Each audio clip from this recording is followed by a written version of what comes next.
Ito tayo sa ginataang kalabasa. Ang sasago natin ay alimasag. Tingnan guys, na nugasan ko na yung tinang alimasag. So bali dalawa natin beses na hugasan para mawala talaga yung kanyang amoy.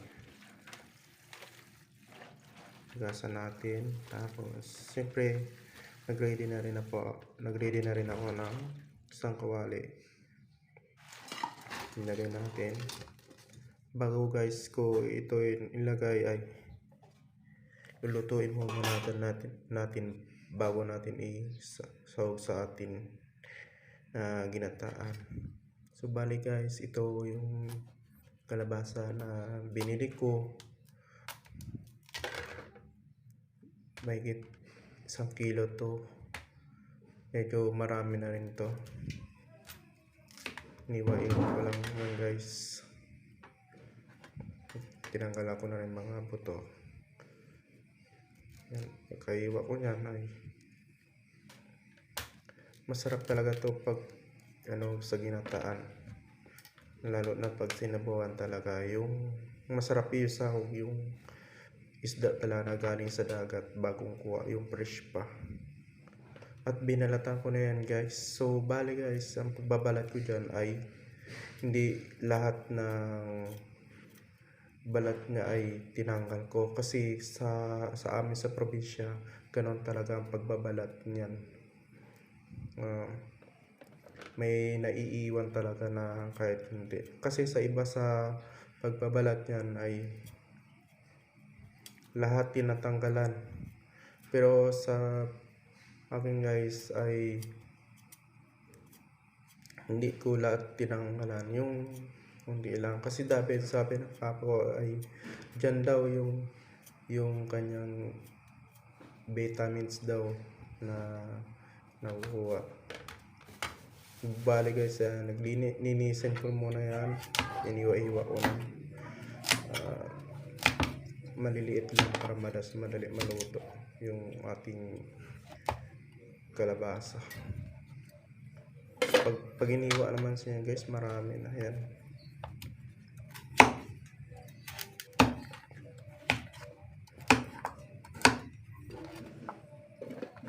Tapos guys, at hindi lang kalabasa atin hahalo dyan, syempre maglalagay din tayo ng sitaw, isang bugkos.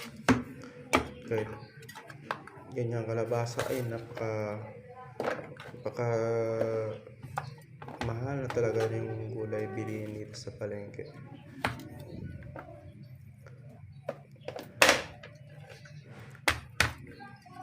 Kalabasa lang mahal talaga. At naubos na natin guys yung paghiwa guys ng ating kalabasa. At susunod naman natin guys ay ang sitaw. So bali guys, yung sitaw na binili ko, isang bugkos lang,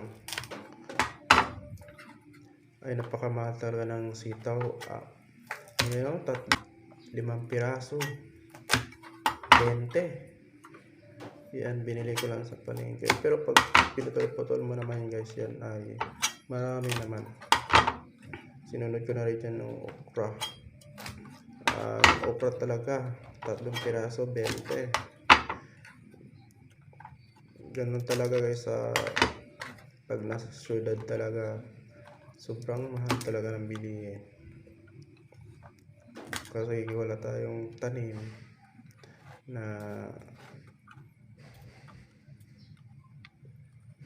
pagkukuhaan na ng gulay. Iniwa-iwa ko na lang din yan guys ang okra para sa 3 piraso, 2, iwala na din yung isa kasi maliit pa siya. Pagkatapos natin yan guys, tinanggal na natin yung ating nilaga kanina na alimasag. Ayan guys, tinanggal muna natin sa tuwali, and then kainit tayo na ulit ng kawali at ilalagay na natin yung kalabasa.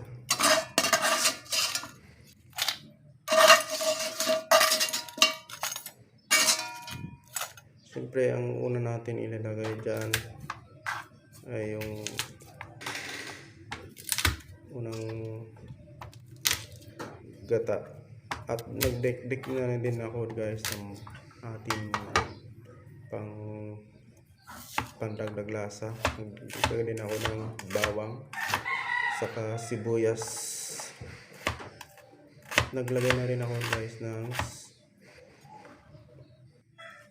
luya dyan para maging masarap talaga yung lasa.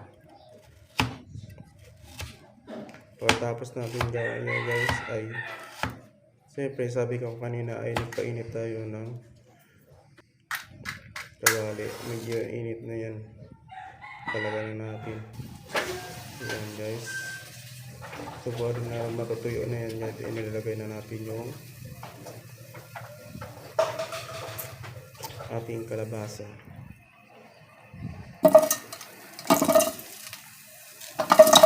Hindi ko muna guys sinabay yung ang sitaw sa pangalawang cook natin yung inilagay. Siyempre, ilagay ko na rin yung ating unang gata. Hindi ito guys yung unang gata na piniga ng makulay siya. Na walang halong tubig. At ito ay yung nilagay natin ay may halong tubig. Siyempre, takman lang muna natin yan. Pag nagpulo na siya, halo-haloin natin para maging pantay yung ano. Siyempre, nilagay ko na rin diyan ang sitaw sa okra. Pinagsabay ko na rin. Nilagay ko na rin diyan ang bawang,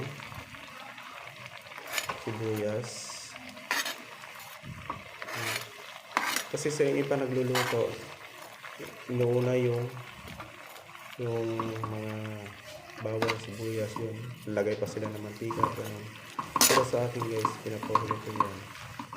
So, lulutuin na natin yung saglit yung sitaw sa okra in 15 minutes.